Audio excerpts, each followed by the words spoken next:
Hola a todos y a todas. Bienvenidos a este espacio de experiencia, pero también de reflexión y de muchos recuerdos. Mi nombre es Angie Tatiana Alvarado Guerrero, estudiante de la Universidad de Cundinamarca, Colombia, sede Fusagasugá, y pues actualmente me encuentro realizando una movilidad académica en la Universidad Técnica Particular de Loja, aquí en Ecuador. Bueno, pues chicos, el día de hoy quiero compartir con ustedes un poco pues de lo que ha significado para mí esta experiencia de intercambio, dándole pues una mirada mucho más humana, cultural y educativa. Pues a lo largo de estas semanas, entre las asignaturas que estoy viendo, todos los recorridos por la universidad, las conversaciones y los encuentros cotidianos, he podido observar cómo dentro de la ciudad y de la universidad conviven múltiples identidades, memorias, saberes ancestrales y distintas formas de comprender el mundo. Este podcast precisamente nace de esa experiencia, desde la necesidad de escuchar al otro, de observar y de reflexionar en cuanto a la etnoeducación y la educación intercultural. Esto no solo como simples conceptos presentes dentro de los discursos académicos o dentro de nuestra asignatura que es Seminario de Etnoeducación, sino el fin de darle una profundidad un poco más amplia. El saber qué vive el día a día aquí las personas, cómo son sus historias, cómo son sus lenguas, cuáles son sus luchas y la relación que mantienen con su territorio. Fue así como pues en medio de esta experiencia conocí a Liz, una mujer indígena perteneciente al pueblo Saraguro. Además es pues orgullosamente mi compañera y mi amiga dentro de la carrera de artes visuales que actualmente estoy cursando aquí en la UTPL.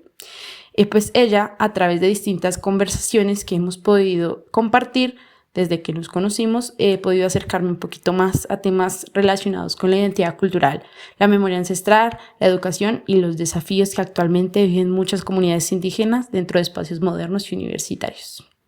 Liz me ha brindado esa oportunidad de poder acercarme un poquito a la cultura de ella y viceversa. En medio de esta experiencia conocí a Liz, quien ya se iba a presentar con ustedes y con la que he construido una amistad muy bonita desde que llegué aquí a Loja. A través pues, de distintas conversaciones y experiencias compartidas, he podido acercarme un poquito más a temas relacionados con su identidad, la educación, la memoria ancestral y los desafíos que viven muchas comunidades indígenas dentro de espacios modernos y universitarios. Así que quiero invitarlos ahora a escuchar un poquito a Liz, su presentación, lo que ella me compartió en la entrevista que le realicé. Al principio, pues ella se encontraba un poquito nerviosa y eso puede notarse entre aquí algunas risas, pero pues poco a poco, mientras la conversación fue avanzando, comenzó a sentirse mucho más cómoda y segura al hablar de su experiencia y de su cultura. Así que vamos a escuchar un poquito a Liz. Así tal y cual. Sí. Ok. Mi nombre es Lizeth Poma. Sí. Mi nombre es Lizeth Poma Zapata. Tengo 19 años de edad y actualmente me encuentro estudiando la carrera de artes visuales. Una de las preguntas que me dice Tati es por qué escogí esta carrera. Principalmente me encanta el dibujo, me encanta los tatuajes, me encanta la forma de representar nuestros sentimientos a través de ellos y creo que esa sería una de mis principales razones por las cuales decidí entrarme en esta carrera que es hermosa. Como cualquier otra, media complicada, tiene sus atajos, pero nada que un esfuerzo y meter empeño podría superar esos obstáculos. Algo que me llamó profundamente pues, la atención fue la manera de Liz de relacionarse con el arte, con pues, sus emociones. Lo dice muy emocional y pues las formas de expresión personal y su identidad. Y aunque al principio se encontraba un poquito nerviosa, poco a poco la conversación comenzó a fluir de una manera un poquito más natural y más cercana. Entre pues risas, recuerdos y reflexiones empecé a comprender cómo muchas experiencias personales también se conectan con procesos culturales mucho más amplios. Y fue entonces cuando empezamos a hablar sobre su vida dentro de la comunidad Saraguro y sobre aquellas prácticas culturales que todavía conserva dentro de su vida cotidiana. yo soy orgullosamente del pueblo Saraguro, Quichua Saraguro. Yo soy indígena. Yo trasladé a vivir acá a la ciudad de Loja aproximadamente 7 años. Mis raíces son de Saraguro, de una parroquia que se llama Tambopamba. Como actualmente ya me encuentro viviendo en la ciudad de Loja, no comparto mucho tiempo con ¿cómo sería? Comunidad. Exacto, pero de vez en cuando voy a visitar a mis parientes, es excelente, son muy amables. El día que tú también te puedas ir y estés tiempo, sería una gran idea que vayas a conocer. Entonces, respecto a ya las personas y a la vivencia, son muy carismáticos también, y dependiendo también del lugar en lo que te ubiques. Pero Saraguro es hermoso y creo que tiene muchas costumbres que puedes conocer y que te pueda gustar. Ahora bien, pues al escuchar a Liz hablar sobre sus raíces y pues sobre la comunidad Saraguro, me da como esa apertura para comprender que el territorio es un espacio geográfico cargado de muchas cosas, ¿no? De vínculos, de recuerdos, de afectos y de muchas maneras de comprender y habitar la vida. Es por eso, y quizá, que sus palabras lograron resonar tanto conmigo, porque aunque venimos de contextos culturales en realidad muy diferentes, ambas entendemos que gran parte de quienes somos también nace de lugares que nos vieron crecer. Y aunque pues actualmente Liz vive en la ciudad de Loja, su identidad continúa pues profundamente conectada con su comunidad, con sus raíces y con aquellas experiencias que siguen acompañándola incluso dentro de espacios más modernos y universitarios. Además, que durante nuestra conversación, la invitación que me hizo para conocer su tierra, su pueblo, Saraguro, y su comunidad, la recibí con muchísimo cariño y gratitud, porque comprendí que más allá de ser solamente una invitación, también representa una muestra de confianza y de apertura muy grande hacia pues ese proceso de intercambio y aprendizaje que ambas estamos viviendo, porque pues yo estoy aprendiendo de su cultura aquí en Ecuador y ella está conociendo pues también mi cultura colombiana. En ese momento, pues Liz comenzó a hablarme un poquito más sobre pues algunas de las celebraciones y prácticas culturales que todavía permanecen vivas dentro del pueblo Saraguro. Ok, Saraguro tiene muchas costumbres, entre ellas se destacan lo que es el Inti Raymi, el Capa Raymi, que son como que adoraciones al sol, a la cosecha, al sembrío y a los rituales que hacen en distintas fechas del año. Entre ellas el que más se destaca es en Navidad, que es el Capa Raymi, donde varias personas se reúnen de diferentes comunidades a hacer una celebración a las cosechas, al dios sol. Entonces es muy interesante ver cómo todas estas figuritas, por ejemplo, lo que es el Sarawi, el Huilliqui, el Marcataita, el Aja, son figuritas que animan a las fiestas de la Navidad, y es muy interesante. En el año más o menos 2025-2024 se hicieron prácticas para que estos rituales sigan siendo como una figura que reconoce al pueblo Saraguro. Entonces, exacto. Entonces, como que ahora en la actualidad se maneja mucho este tema. Por ejemplo, a nosotros los indígenas nos gusta, por ejemplo, ahora yo que estoy en la universidad y que tengo que estar manejando y movilizándome mucho, no puedo utilizar lo que es mi vestimenta. Pero en cuanto hay ocasiones especiales así, pues siempre opto por mi vestimenta. Nuestra vestimenta consta de collares, un anaco, un tupo, una bayeta, una camisa, una faja. Okay. Claro, sí, por comodidad. Exacto. Entonces más por sentirme cómoda y así. Pero a mí me encanta. Y entonces siento que también, hablando personalmente de eso, siento que a veces por personas así, siento que a veces tienen ese temor de ser discriminados y no usan mucho sus raíces y su vestimenta. Ajá. Aparte de esto, pues Liz también nos comenta lo siguiente. Como indígenas hemos sufrido mucho rechazo por parte de mestizos. Entonces, pues, creo que sí, más es ese temor. Y no por gusto, sino que ese es el temor. Y personalmente, como ya te había mencionado, Tati, a mí me encanta usarlo. Cuando Liz nos habla sobre estas experiencias, pues uno entiende que muchas tradiciones culturales no han desaparecido completamente dentro de los espacios modernos, sino que pues de alguna manera han tenido que adaptarse, así como pues Liz.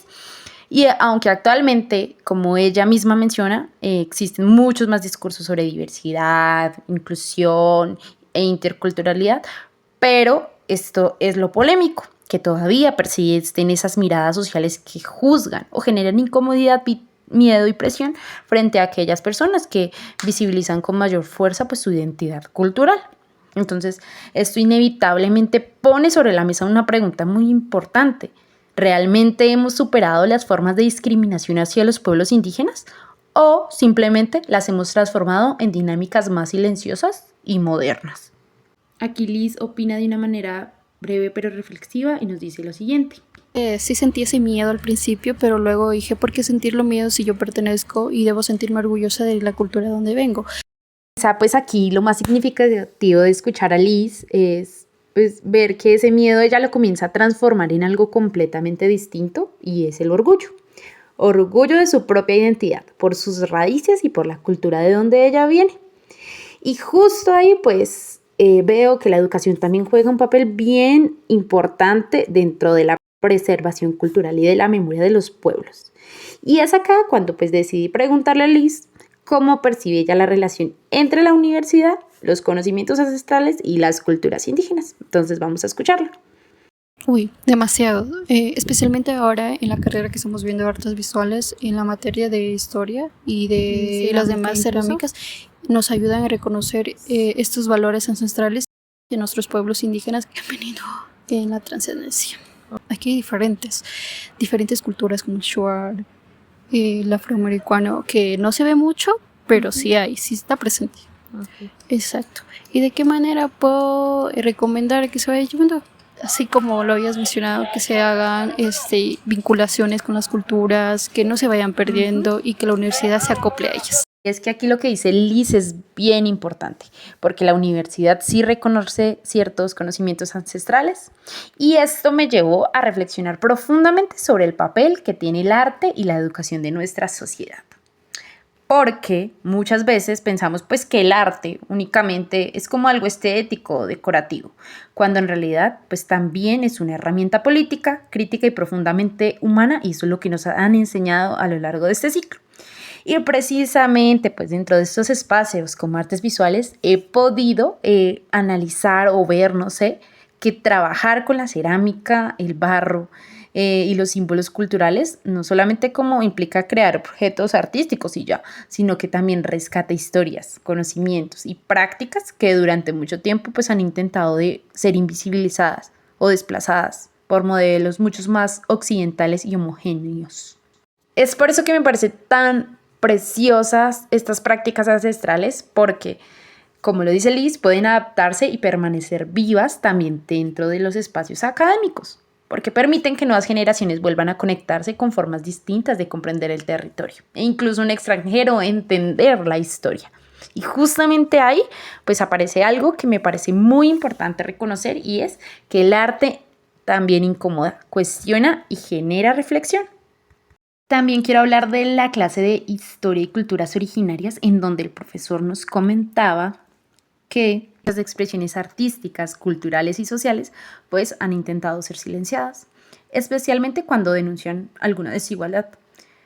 Acá hablan desde la memoria o visibilizan luchas sociales e indígenas. Y aunque esto no ocurre únicamente en Ecuador o Colombia, sí resulta preocupante observar cómo todavía existen dinámicas de poder que en ciertos momentos buscan callar las protestas, minimizar las voces o convertir el arte únicamente en algo comercial y vacío de crítica, que ahí es cuando el arte pierde su valor y en realidad no sería el arte, porque el arte no es eso. Y quizá por eso hoy entiendo pues un poco más la importancia de defender el arte como una forma de expresión y resistencia cultural.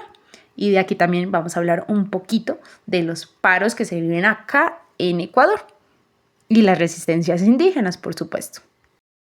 Es que hay paros de movilización, por ejemplo, sí, van a las batallas, nosotros como indígenas luchamos y por ejemplo uno que hubo actualmente donde habían muerto indígenas por disparos de militares y el gobierno autorizó eso. Entonces siento que nosotros como indígenas, de parte del gobierno, nosotros tenemos mucha discriminación. ustedes no están protegidos para nada. Por la CONAI, pero es que también hay la falta de respeto de eso del gobierno, de que siendo hermanos y entre propios hermanos haya matanzas. Se asesinan. Sí. Sí, no es justo. Porque nosotros como indígenas solo hacemos protestas que sirven para nuestro bienestar. Sí. Entonces como que al gobierno eso no le disgusta y hace eso. Porque actualmente hubo muchos asesinatos en Otavalo, acá en Saraguro, y es muy feo. Aquí Liz, aunque es un tema un poquito delicado, nos habla de las presidencias en las que ha ocurrido estas atrocidades actualmente. De Noboa y también de Rafael Correa, que hubo también mucha violencia. En los paros vas a ver mucha violencia. Okay. Porque si es que hubiera habido un diálogo entre pueblo y la presidencia, siento que, y si hubieran sido escuchados, siento que jamás hubiera existido estos paros o estas movilizaciones. Pero, ¿qué hace? Nosotros como indígenas, al no ser escuchados, pues nos damos y nos da la opción de irnos a las movilizaciones, porque es la única opción para ser escuchados. Es bastante triste escuchar a Liz sobre pues, la violencia que muchas veces atraviesa a diferentes países, incluyendo el de ella y el mío, porque pues en Colombia también hemos vivido momentos profundamente dolorosos, donde el silencio o el hermetismo institucional, la represión y la violencia han intentado callar pues las inconformidades del pueblo. Y quizá uno de los ejemplos más fuertes que le hablaba de Liz fue de la masacre de las bananeras, que pues durante mucho tiempo estuvo rodeado de lo mismo, de silencios, negaciones y de formas de ocultarnos en el gobierno. Entonces pues escucharla a ella me hace entender que pues tristemente muchas luchas sociales e indígenas en América Latina, ¿no?, han tenido que atravesar escenarios tan violentos para poder exigir derechos tan básicos como reconocimiento y dignidad. Y pues resulta profundamente doloroso pensar que en muchos casos, cuando las comunidades protestan o expresan inconformidad, pues algunas respuestas del poder terminan inclinándose hacia la bala, hacia la represión, hacia la violencia. Y quizá por eso esa conversación también me lleva como a hacer esa reflexión sobre cómo la violencia parece seguir atravesando distintos territorios latinoamericanos, incluso pues cuando las luchas nacen desde la necesidad de proteger su vida y los derechos colectivos. Y pues aunque escuchar estas historias me genera de verdad mucha tristeza e impotencia, pues también pues me permite reconocer la enorme resistencia que han sostenido durante años muchas comunidades indígenas, porque considero que hablar de los pueblos indígenas no es hablar únicamente de vulnerabilidad, sino también de resistencia, dignidad y lucha colectiva. Ahora vamos a plantear una pregunta un poquito más emocional, y es: ¿qué significa para ti ser una mujer indígena dentro de la universidad y dentro de pues esta sociedad actual? Bueno, para mí me orgullece 100%. A mí nunca me ha dado vergüenza de decir que soy de así, que soy una mujer quichua saraguro, porque siento que me han educado muy bien y no siento vergüenza. Pero lo que sí me entristece es no haber como tal aprendido mi lenguaje natal, porque ahora el castellano es mi segunda lengua, pero eso es lo que me entristece. Pero siento que si tendría la oportunidad de meterme a cursos y aprender, sería mejor. Pero actualmente me siento muy bien la persona que soy, las raíces que tengo, y siento que jamás lo voy a olvidar y siempre lo llevaré en alto. Y eso me destaca. Qué bonito. En esta parte Liz nos habla un poquito del lenguaje de ella, nos muestra algunas cositas novedosas. Entiendo pocas palabras, sí, y por ejemplo, ¿cuál? Ayituta. ¿Ayituta? Sí. ¿Qué es eso? Buenas noches. Ok, Ayituta. Ayituta. ¿Y qué significado tiene y para ustedes? ¿El quichua? Sí. El quichua es la identidad que tiene el pueblo. Okay, el quichua es la identidad que tiene el pueblo saraguro, porque no todos, por ejemplo en Otavalo, que es también una cultura muy reconocida de indígenas, no hablan igual el quichua. Okay, casi palabras son similares, pero no es así como tal. Sí, como igual. Exacto. Y creo que también eso hace que todos los pueblos sean reconocidos por su lenguaje. Ok. Ajá. Bueno, y pues al adentrarnos a esta parte del podcast, pues también me parece muy lindo cómo habla Liz de su lengua quichua en Ecuador y cómo habla con tanto orgullo sobre su identidad indígena. Pero pues al mismo tiempo también me pone a pensar sobre las huellas que han dejado históricamente muchos procesos de colonización, adaptación, homogenización cultural en América Latina. Porque pues detrás de sus palabras también aparece una tristeza silenciosa, pues aparece la dificultad de haber podido crecer completamente dentro de su lengua ancestral. Y quizá aquí pues veo que las lenguas no solamente funcionan como herramientas de comunicación, sino también como conexión pues con la historia de sus propios pueblos. Por eso considero tan importante que dentro de la educación y de los espacios universitarios etnoeducativos también existan esfuerzos reales por preservar las lenguas ancestrales, los conocimientos comunitarios y pues las distintas formas culturales que todavía están tratando de sobrevivir. Y es así como antes de terminar nuestro podcast quise preguntarle a Liz sobre pues algunas historias, creencias o relatos tradicionales que todavía permanecen dentro de su comunidad. Porque pues muchas veces los mitos y las narraciones orales también funcionan como una forma de conservar la memoria. Y aquí pues los dejo con los mitos y leyendas que nos va a contar Liz como parte final de este podcast. Como éramos chiquitos, nosotros íbamos a las plantas a coger, no sé si conoces la fruta capulí. No la conozco. Son muy ricas. Entonces nosotros como somos muy traviesos de niños, nos subíamos hacia esas plantas. Entonces esas plantas tampoco aguantaban el peso, eran frágiles. Entonces nosotros nos caíamos de esos árboles. Y nuestros abuelitos, como los llaman allá, taitas son abuelitos. Regañarlos, eran a regañarlos. Ajá. En esta parte ya Liz nos empieza a hablar de los mitos y leyendas también. Bueno, tengo varias historias, pero entre ellas no las que me interesaban era sobre la huaca. Como ya te había mencionado, licenciado en historia, pero acá, por ejemplo, en Ecuador o en Saraguro, la huaca era como oro. Esta huaca también se trasladaba, pero más se le reconocía o más existía en lagunas. Si la laguna era grande y tenía vibritas y salía el humo, era porque había huaca. Había una huaca, o sea, una presencia ahí. Exacto. Esta huaca que era, pues, decía que atraía a la gente ambiciosa también y chupaba a la gente mala. Ajá. Por eso se ahogaban. Se ahogaban ahí. Pero también dice que les atrae a los animales que no comen sal. A las huacas le encanta lo dulce, le atrae lo dulce y así. Pero odia lo salado y eso. Entonces, por ejemplo, una historia que a mí me contó mi abuelito era que en las faldas del volcán, de la montaña del Pubilla, que es conocida también, muy reconocida, vivía una familia que era el papá, la hija y la mujer. Pasa que un día ellos salen y le dicen a la hija que se quede en la casa y que no salga, ni por más. Entonces la hija, al ver que los papás no regresaban, sale y ve la laguna, y en medio de la laguna ve unas flores bonitas. Entonces ella, como una niña traviesa, como niños que no sabemos qué está bien y qué está mal, ella entra ahí y es devorada por la huaca. Ajá. Y años más atrás ella sale, pero sale cargado un bulto. Entonces entra a la casa y los papás, pues, al verla llegar se asustan. No se asustan, sino que es como que pensaron que estaba muerta.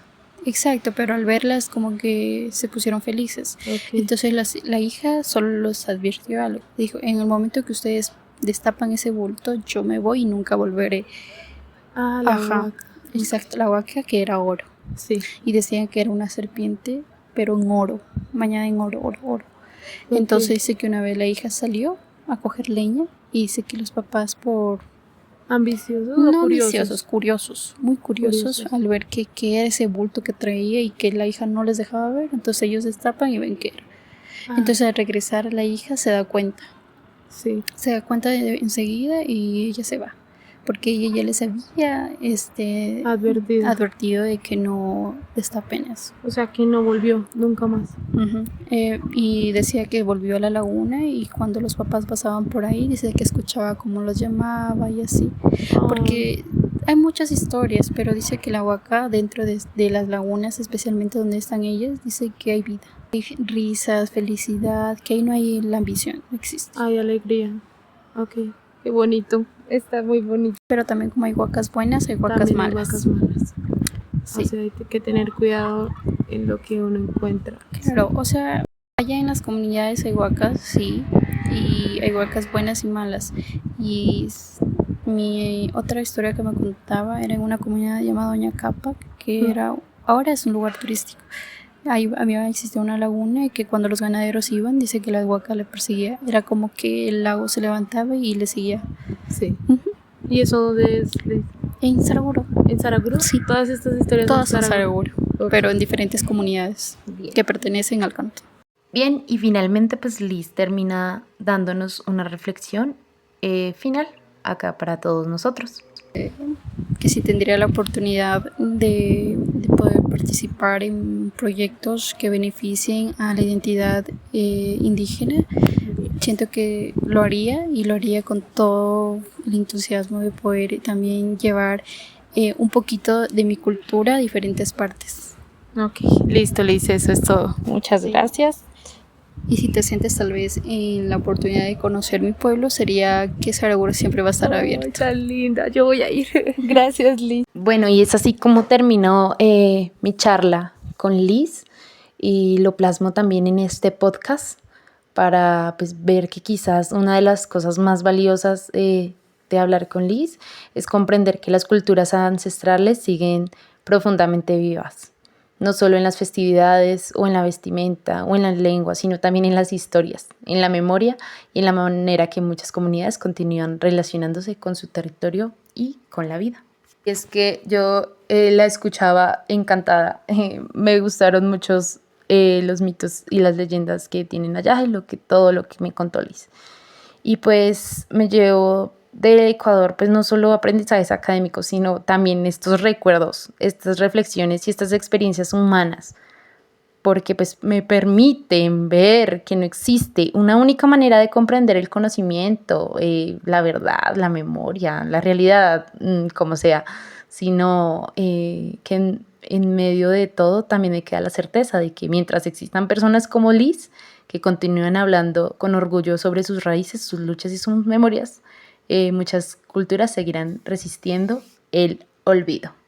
Y pues nada, es darle muchas gracias a Liz por apoyarme en este podcast y también compartirnos parte de lo que ella desde su identidad, su cultura, la educación por la que ella se ha visto envuelta. Y eso es todo. Muchas gracias por escuchar este podcast y nos vemos en una próxima.